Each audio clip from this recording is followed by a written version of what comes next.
el otro tema interesante que también menciono, bueno, entonces están las nuevas formas de la guerra, son guerras donde la crueldad, la profanación, ahí surge la noción de pedagogía de la crueldad, que es no es solamente, no es una pedagogía del terror, la pedagogía del terror es otra cosa, o sea, mostrar que existen poderes, que estos poderes son soberanos, que actúan en la impunidad más absoluta, eso es una pedagogía del control territorial, de la soberanía, pero la pedagogía de la crueldad es todavía otro concepto diferente que tiene que ver con la exhibición de formas de crueldad en los medios, las formas repetitivas, por ejemplo, en que aparecen en los medios la crueldad en el cuerpo de las mujeres, de manera que, porque es funcional al capital, a las formas contemporáneas de la producción de acumulación, reducir los niveles de empatía, o sea, reducir la vibración que tenemos con relación al sufrimiento,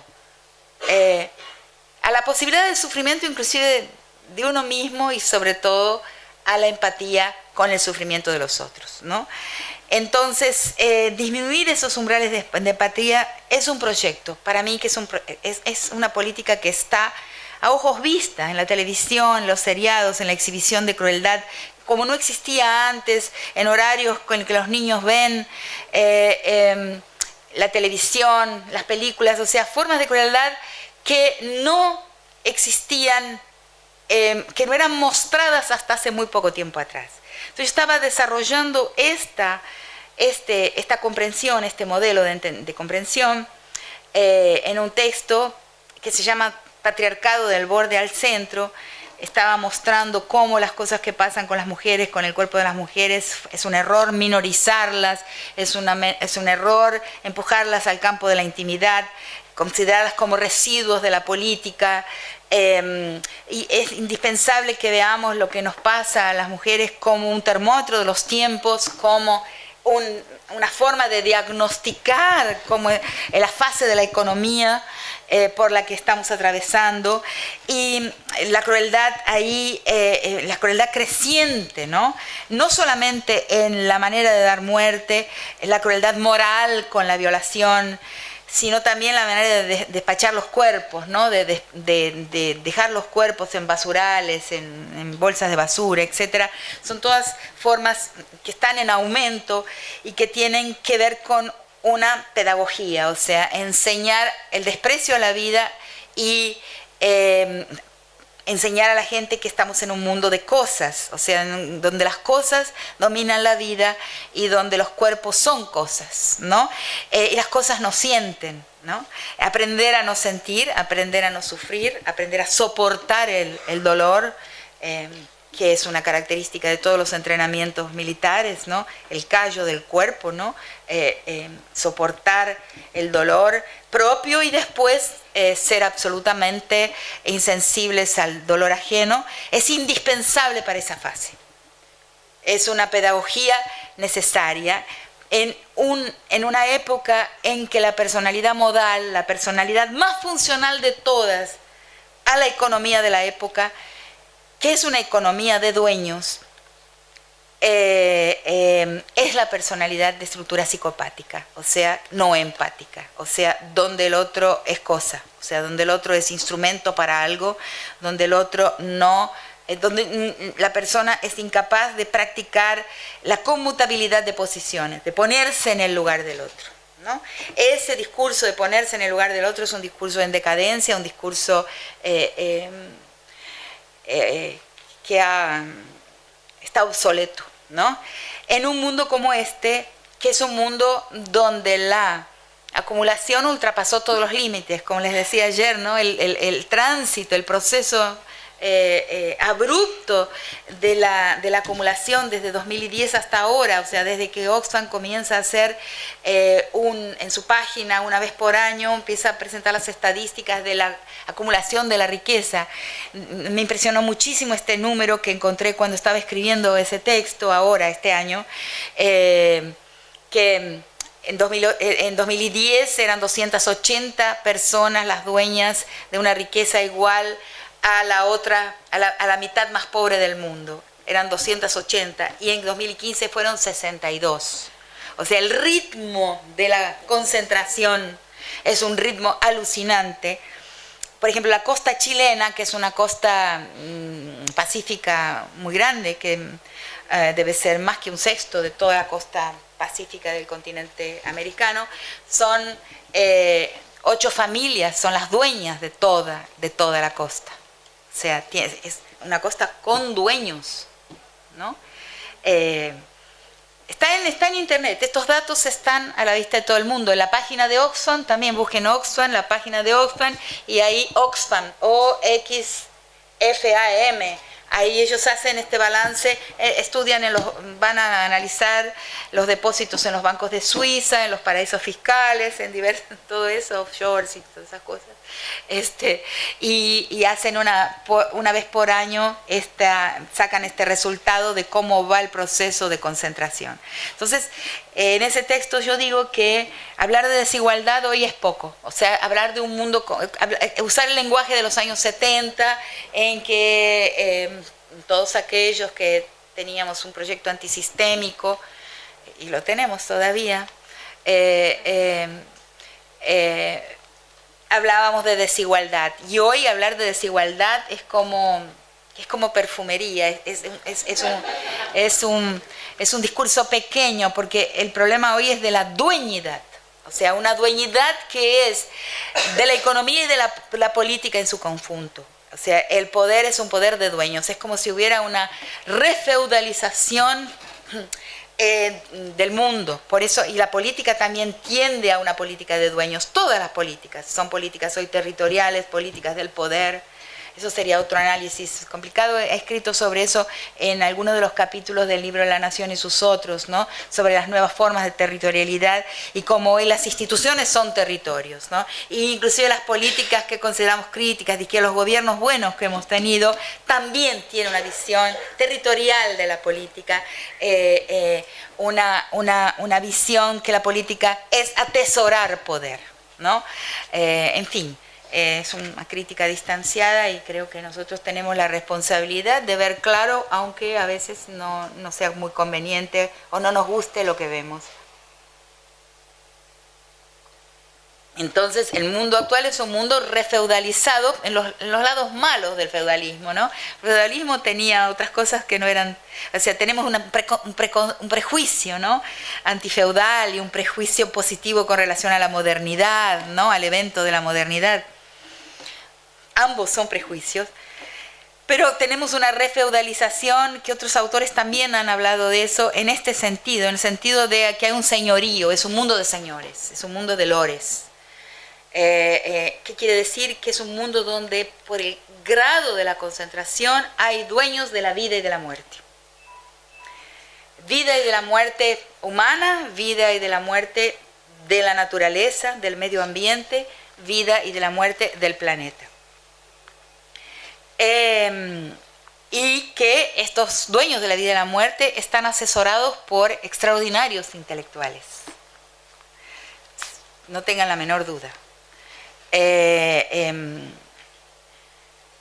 Los think tanks del norte que se llaman, o sea, el pensamiento corporativo, ¿no? Las corporaciones y el Estado del norte, ¿no? Tiene a su servicio un parque académico impresionante que nunca fue contingencializado.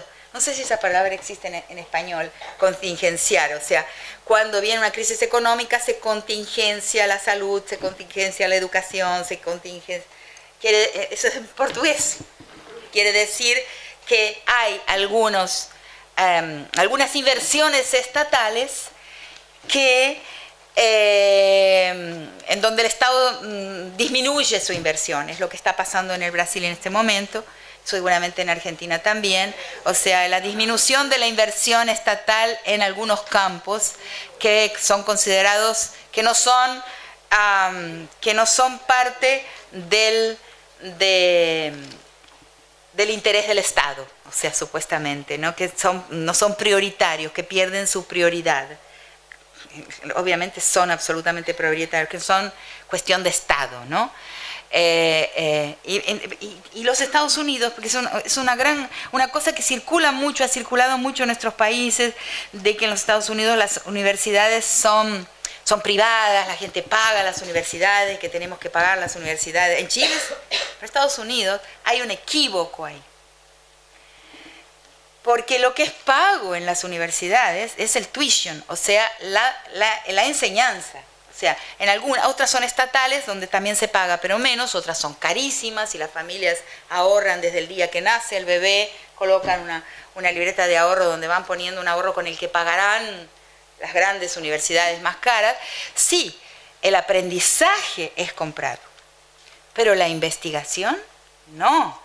La investigación se alimenta de inversiones estatales importantísimas que nunca fueron descuidadas. Son dos parques que nunca fueron descuidados. El parque bélico, que tiene siempre inversiones crecientes, y el parque académico científico, en el sentido de los laboratorios, los lugares donde se realiza la investigación, donde se forman los investigadores, las grandes inteligencias, y se hacen los grandes experimentos. Ahí la inversión es estatal y corporativa. Ahí no se compra, no es la gente que va a comprar un lugar para hacer investigación. Ahí no. Entonces hay un gran equívoco cuando se habla de que las universidades en el norte son privadas. Una cosa es la enseñanza, otra cosa es la investigación. Es muy importante hacer esa diferencia. Y ahí es un gran vivero de grandes inteligencias que tienen a su disposición toda la información y todas las herramientas, todos los recursos carísimos, los computadores, todos los elementos indispensables, inclusive vidas humanas indispensables para la investigación, y que una gran mayoría de esos investigadores, yo diría, están al servicio de su nación. Porque hay un paso, ¿no? La lealtad al proyecto nacional, que es un proyecto imperial, ¿no? Para muchísimas personas. Es una lealtad natural, además que está inculcada, ¿no? En el juramento. Desde el primer momento en que toda persona en los Estados Unidos entra en la escuela, todos los días de la vida, jura lealtad a la nación, a su bandera. Todos los días existe ese juramento en toda escuela norteamericana, ¿no? Entonces, esos preparados investigadores en todos los campos, psicología social, formas de biología, todos los campos están al servicio de un proyecto imperial. Los juristas, yo creo, no lo puedo comprobar porque, como voy a repetir de nuevo, el poder no puede ser observado. O sea, el golpe que acaba de suceder en el Brasil, ¿dónde fue diseñado sino por un equipo de juristas de altísimo nivel que vieron dónde estaban las fragilidades del sistema democrático?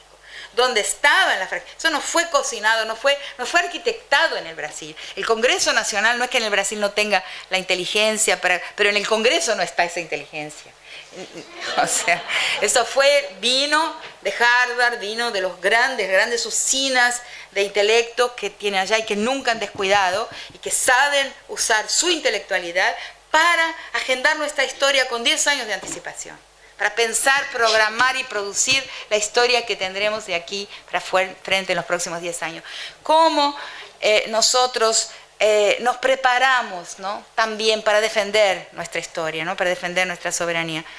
Aprendiendo de ellos, o sea, utilizando sus teorías, o sea, haciendo una importación de lo que escriben sus libros o pensando y conversando entre nosotros sobre los dilemas de nuestra nación y escuchando sobre todo a los que tienen un saber, aunque ese saber pueda contradecir intereses, a veces inclusive de los mejores gobiernos que hemos tenido y que se instalaron en el Estado por un periodo, pero que no tienen la misma práctica de consultar y de escuchar, ¿no? Voces disidentes, inclusive, voces que muestran los problemas. El espejo de la reina mala, el buen intelectual, es un espejo de la reina mala que le ofrece a la sociedad y a los políticos, ¿no? Una imagen de dónde está su fragilidad, dónde están sus fragilidades. Entonces, en este texto yo concluyo, miren esto, quizás los que sean de mi generación van a conocer esta película.